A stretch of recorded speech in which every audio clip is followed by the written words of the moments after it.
Have you ever noticed something strange? Sometimes the hardest person to let go of isn't someone who's still in your life. It's someone who has already left. They're gone. The conversation ended. The relationship ended. The opportunity disappeared. Life moved on. But somehow, your mind didn't. You tell yourself you've accepted it. You keep saying, "I'm trying to move on." But if you're honest, you've replayed the same conversation hundreds of times. You've imagined different endings. You've rewritten arguments in your head. You've thought about messages you'll never send. And somewhere inside you, there's still this quiet hope that maybe, if you think about it one more time, you'll finally find the answer that makes everything make sense. But here's something most people never realize. Your mind isn't looking for an answer anymore. It's looking for permission to stop hurting. Those are two completely different things. Because when we lose something important, our brain does something incredibly strange. Instead of accepting reality, it starts negotiating with it. What if I had said something different? What if I'd waited another week? What if they come back? What if I misunderstood everything? At first, those questions feel productive. It feels like you're trying to solve a puzzle. But after weeks or months, sometimes even years, those same questions become a prison. Not because you haven't found the answer, but because there isn't one. Some stories don't end because someone failed. Some stories end because they reached the end. And accepting that is one of the hardest things a human being can do. Because letting go feels like giving up. It feels like admitting defeat. It feels like saying, everything I invested, everything I hoped for, everything I imagined is over. Nobody wants to say those words. So instead, we keep carrying something that reality has already put down. Think about carrying a heavy backpack. The first few minutes, it's manageable. An hour later, your shoulders hurt. By evening, your entire body is exhausted. Now imagine someone quietly says, "You know you can put it down." But instead of putting it down, you tighten your grip. Not because it became lighter, because you're afraid of who you'll be without it. That's what attachment often becomes. At first it's love, then it's hope, then it's habit. Eventually it's identity.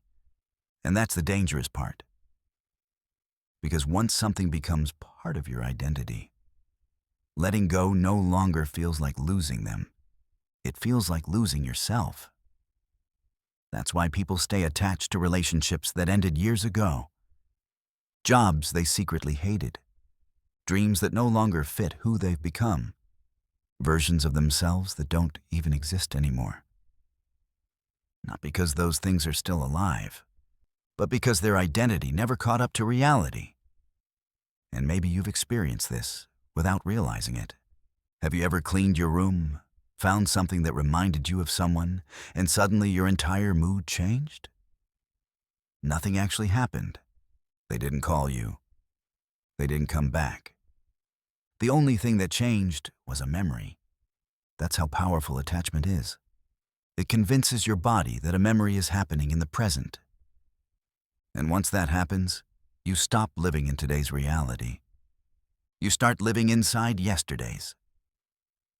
That's why detachment is so misunderstood.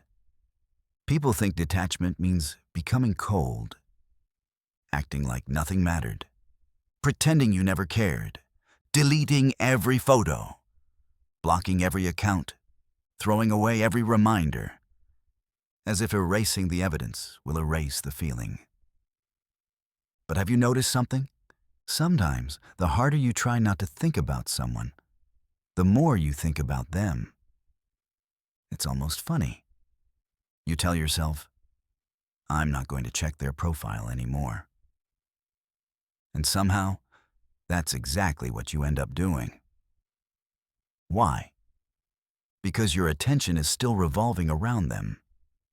Even your attempt to avoid them is controlled by them. That's not freedom. That's just attachment wearing different clothes. Real detachment looks completely different. And that's where the first principle begins. Most people think detaching means forgetting. It doesn't. Detaching means allowing reality to be reality. Nothing more.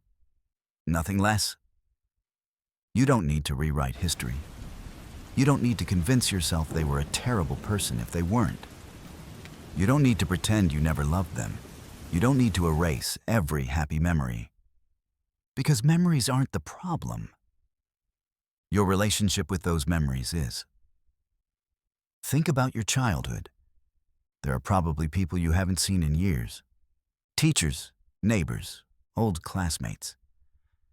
You don't spend every day thinking about them. But if someone mentions their name, you remember them. The memory exists. But it doesn't control you. That's healthy remembering. Attachment is different. Attachment doesn't simply remember. It pulls you back into the emotion as if nothing ever ended. That's why deleting every reminder doesn't automatically heal you. Because the real attachment was never inside your phone. It was inside your mind. You can delete every picture and still replay the same memories every night before you sleep. You can block every account and still imagine conversations that will never happen. You can throw away every gift and still carry the emotional weight everywhere you go. The outside changed. The inside didn't. That's why so many people feel frustrated. They think, I did everything people told me to do. I blocked them. I unfollowed them. I deleted everything. So why do I still feel stuck? Because healing isn't measured by what disappears from your life. It's measured by what no longer controls your attention. That's a very different thing. Imagine standing under a tree in autumn.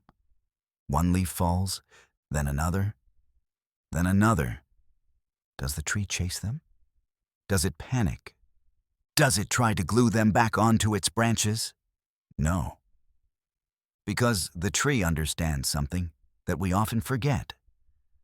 Not everything that leaves is supposed to stay. The tree doesn't hate the leaf. It doesn't resent it. It simply prepares for the next season. And maybe that's what detachment really is.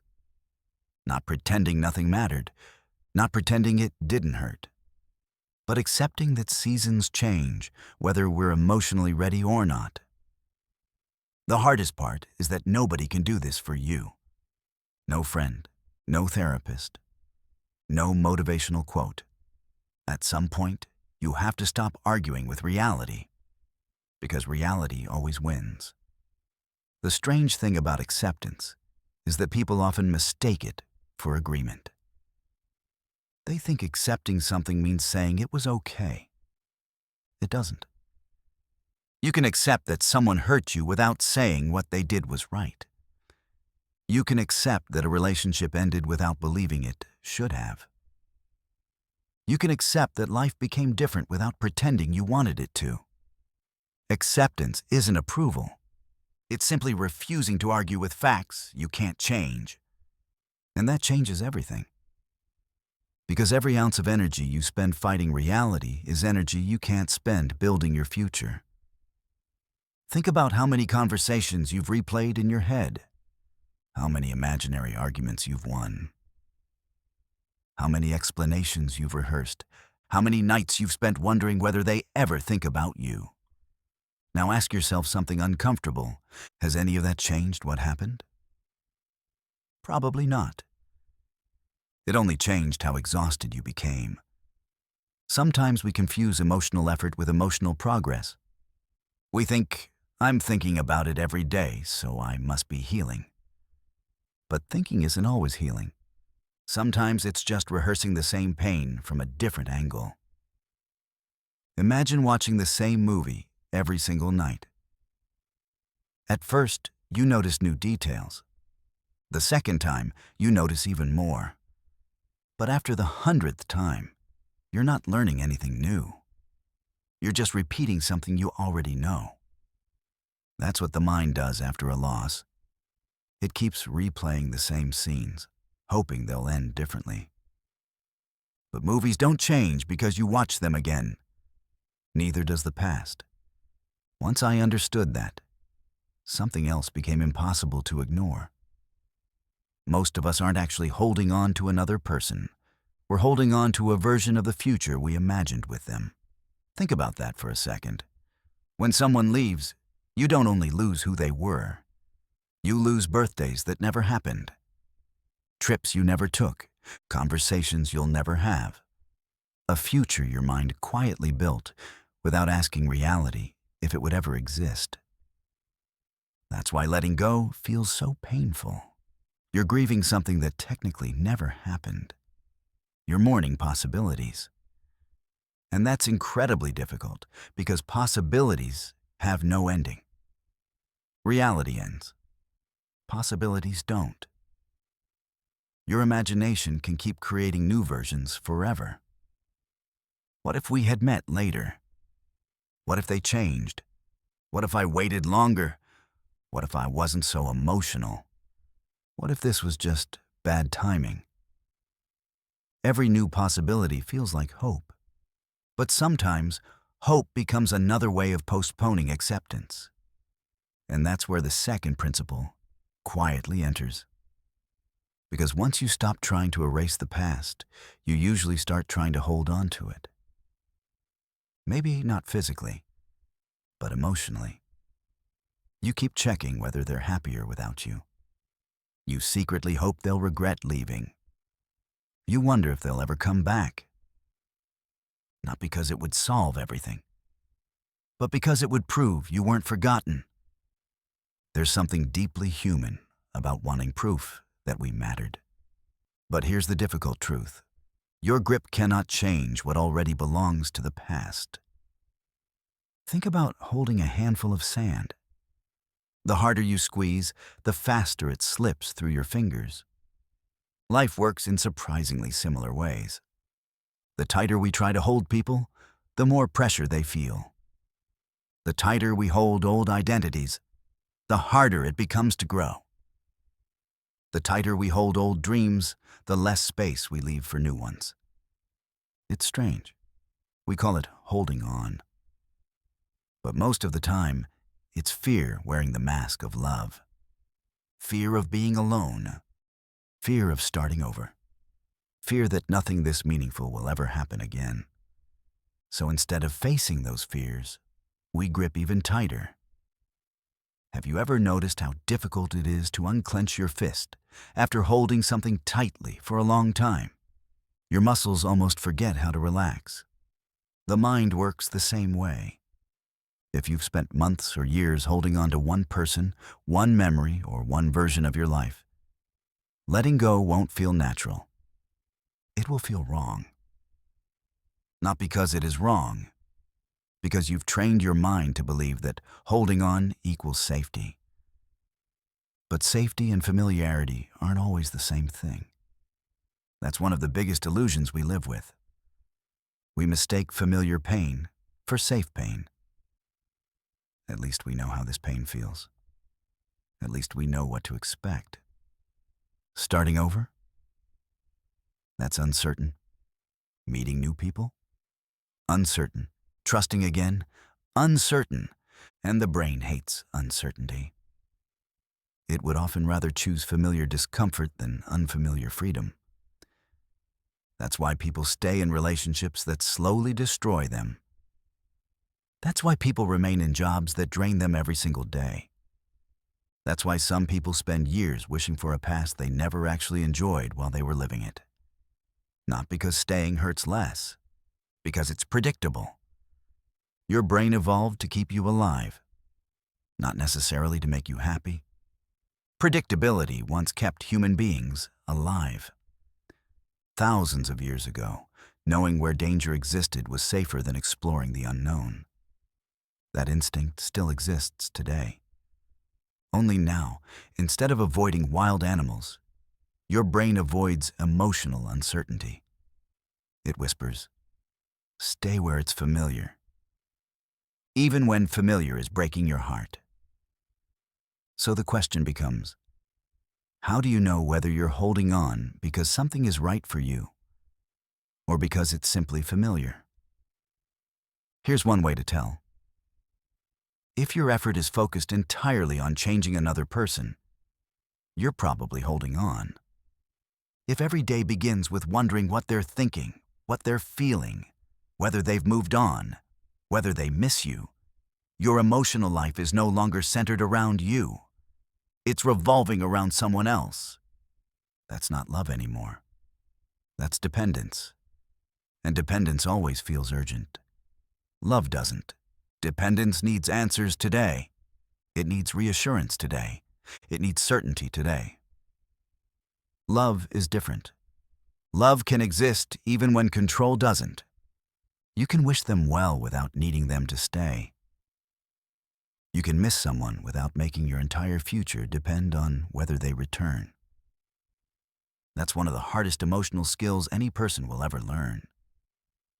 But once you begin learning it, you stop using all your strength just to hold together something that has already fallen apart. Instead, you finally have both hands free to build something new. One of the biggest misconceptions about love is that the deeper you love someone, the more responsible you become for their happiness. It sounds noble. It even sounds romantic. But if you really think about it, it's an impossible job. Every person you meet has a private world you'll never fully see. They have fears they never talk about, dreams they've never shared, childhood experiences you weren't there for, conversations they keep inside their own mind. No matter how close two people become, those inner worlds never completely merge. And that's actually a good thing, because healthy relationships aren't built by becoming one person. They're built by two whole people choosing to walk beside each other. Somewhere along the way, many of us stopped believing that. Instead, we started believing that love means fixing. If they're anxious, we have to calm them. If they're unhappy, we have to solve it. If they're pulling away, we have to chase them. If they're confused, we have to become more understanding. Little by little, their emotional world becomes our full-time job. Without realizing it, we stop asking, what do I actually need? And we start asking, what do I need to become so they don't leave? That's a dangerous question, because it slowly teaches you that your value depends on someone else's comfort. Imagine carrying a backpack, not your own, someone else's. At first, it doesn't feel that heavy. You want to help. You care about them. You tell yourself, it's okay, I can carry this for a while. Then days pass. Months pass. Years pass. One day you realize you're exhausted. Not because life became heavier, because you've been carrying two lives instead of one. Love was never supposed to feel like permanent responsibility. Support? Yes. Kindness? Absolutely. Presence? Always. But responsibility for another person's emotional life? No. That's a weight nobody can carry forever. There's another reason this happens. Control feels safer than uncertainty.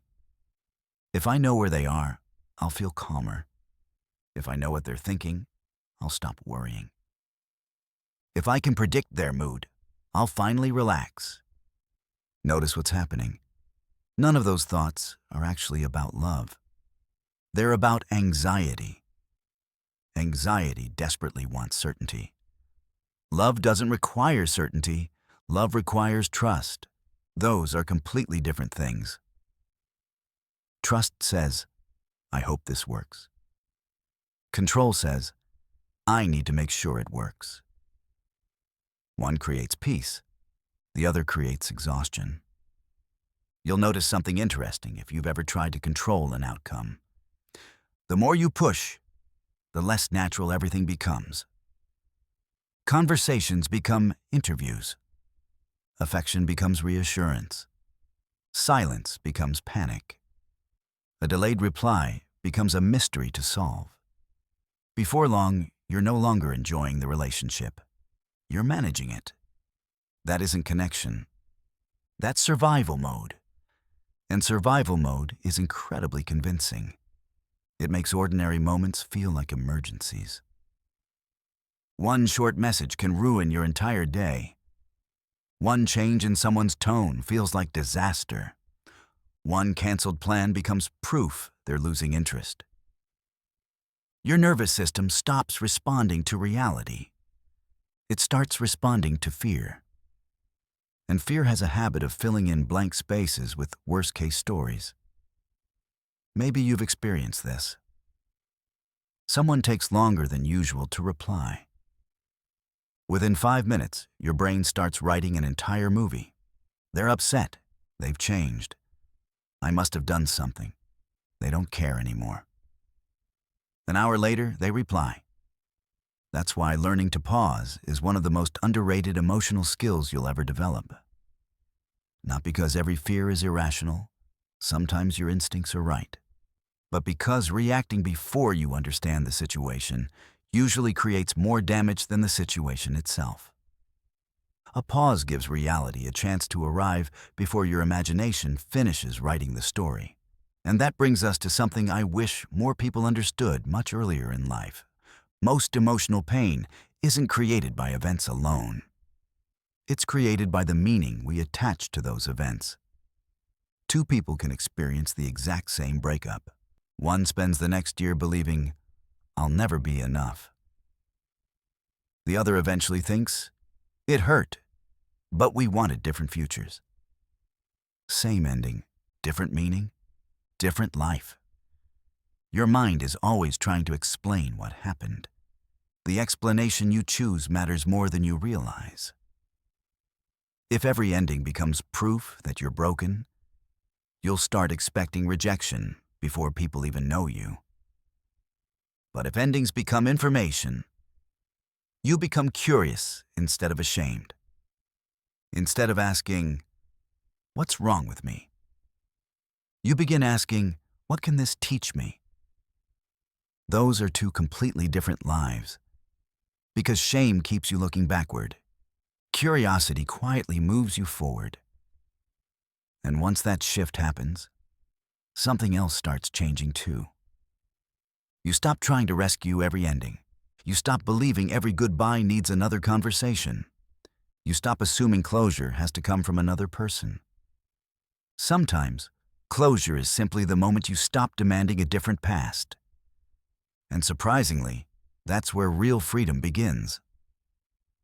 But freedom creates another problem. Once you stop chasing what you've lost, you're finally left alone with yourself. And for many people, that's the part they were avoiding all along, because it is much easier to obsess over another person than to sit quietly with your own thoughts. Think about how often your mind reaches for distraction. The moment you feel lonely, you open an app. The moment you're reminded of someone, you search their name. The moment silence enters the room, your brain immediately looks for something to fill it. Not because silence is dangerous, because silence gives your mind space to remember. And remembering often hurts.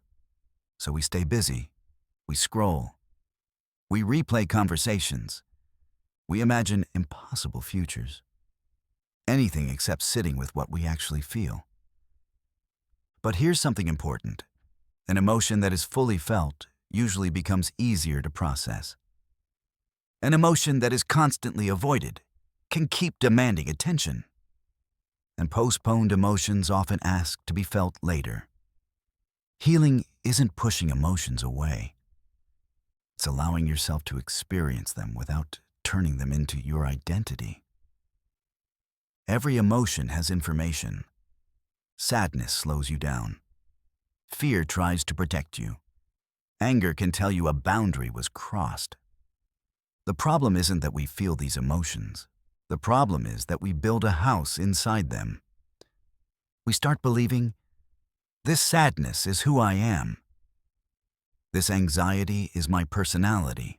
This heartbreak defines my future. But emotions were never meant to become identities. They're visitors. Some stay longer than others, but none of them were supposed to own the house. This is where overthinking quietly enters. Most people believe overthinking is caused by having too many thoughts. It isn't. Imagine walking in circles inside a room while looking for a door that isn't there. You can walk faster. You can walk longer. You can analyze every corner. But if the room has no exit, walking more won't help. Some questions simply don't have the answers we're hoping for. Why did they stop loving me? Maybe you'll never know. Why wasn't I enough? Maybe that was never the real question. Why did life happen this way? Sometimes there isn't an explanation that satisfies the heart, and that's incredibly difficult to accept. Because the human brain loves certainty. It would rather have a painful answer than no answer at all. That's why we invent stories. They found someone better. I ruined everything. I always ruin everything. Notice how quickly one event becomes an identity. One rejection becomes, I'm always rejected. One failure becomes, I'm a failure. One goodbye becomes, everyone leaves. The brain loves patterns. Sometimes it creates patterns that were never there. One person disappoints you, and suddenly you stop trusting everyone.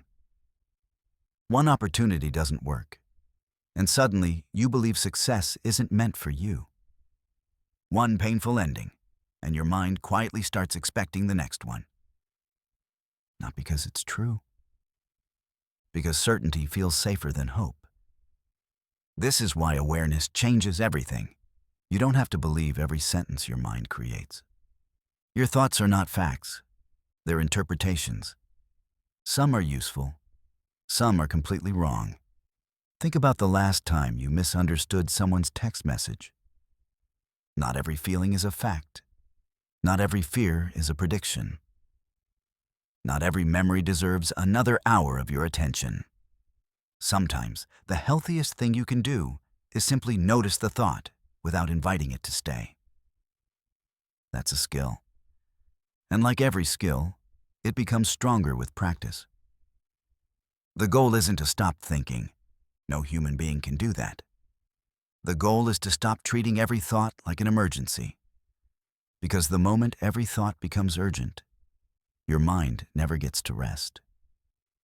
And a tired mind always tells darker stories than a rested one. The strange thing is, peace rarely arrives because life finally becomes perfect. Peace usually arrives when your mind stops demanding that reality be different before you're allowed to feel okay.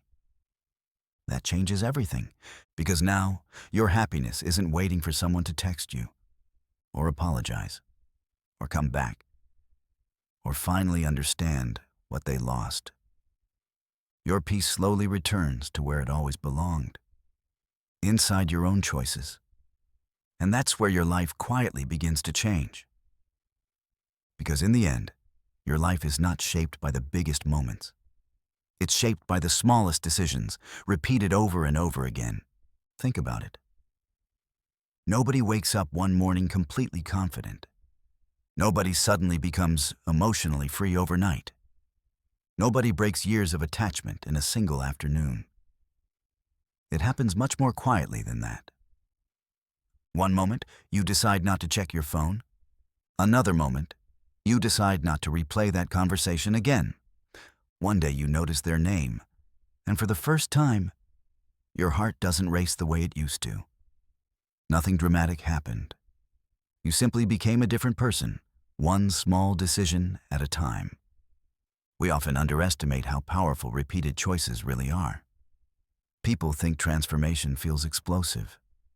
In reality, it usually feels ordinary, almost boring. The first day you choose peace over obsession, it doesn't feel rewarding. The second day, it still feels uncomfortable. The third day, your mind still tries to pull you back into old habits. But something invisible is happening beneath the surface. Every time you choose a healthier response, your brain is learning a new pattern. Not because you forced it, because you repeated it. That's how habits are built. That's how confidence is built. That's how emotional freedom is built. Not through one perfect decision, through hundreds of ordinary ones. And maybe that's comforting.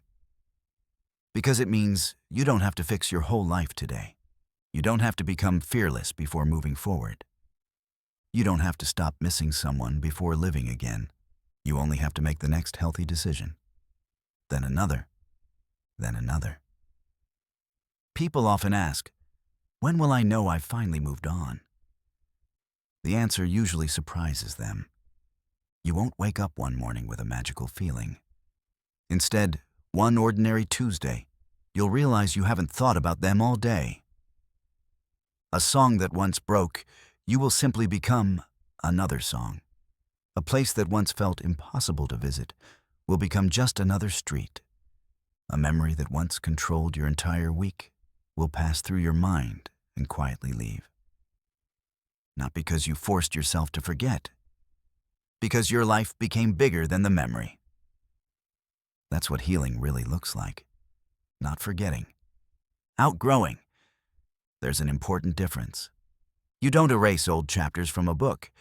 You simply keep writing until they are no longer the last page. Maybe that's what so many people misunderstand about letting go. They think the goal is to remove the past. But the past isn't removable. It's part of your story. The real goal is to stop letting one chapter decide how the rest of the book will be written. Because every day you wake up, another blank page is waiting. The question is, who gets to write it? Your fear, your regrets, your attachment, or the version of you that's finally ready to keep going? There is something incredibly powerful about realizing that your future is not asking you to become someone else. It's asking you to stop living as the person who no longer exists. The version of you that was in that relationship isn't exactly the same person sitting here today. The version of you who experienced that rejection has already learned things they didn't know before. The version of you who felt completely broken made it here. You're still here. Maybe not unchanged, but still here. That matters. Because survival often looks much quieter than people expect. Sometimes surviving isn't climbing mountains. Sometimes surviving is simply getting out of bed.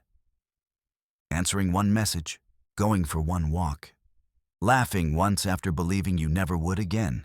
Those moments count more than you realize. If you've listened this far, I want you to remember one thing. You don't have to fight every thought. You don't have to control every emotion. You don't have to solve every unanswered question. Some questions will stay unanswered. Some people will never explain themselves. Some endings will never feel fair.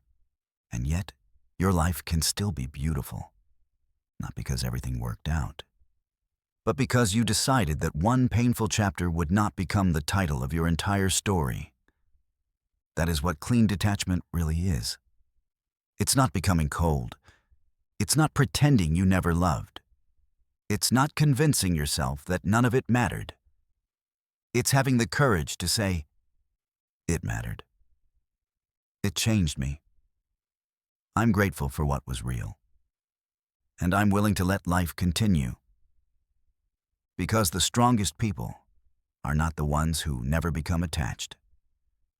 They're the ones who learn that loving deeply should never require abandoning themselves. And maybe that's the quiet freedom you've been looking for all along. Not freedom from your past. Freedom from believing your past has to decide your future. Keep learning how your mind works. Because the better you understand it, the less it controls you.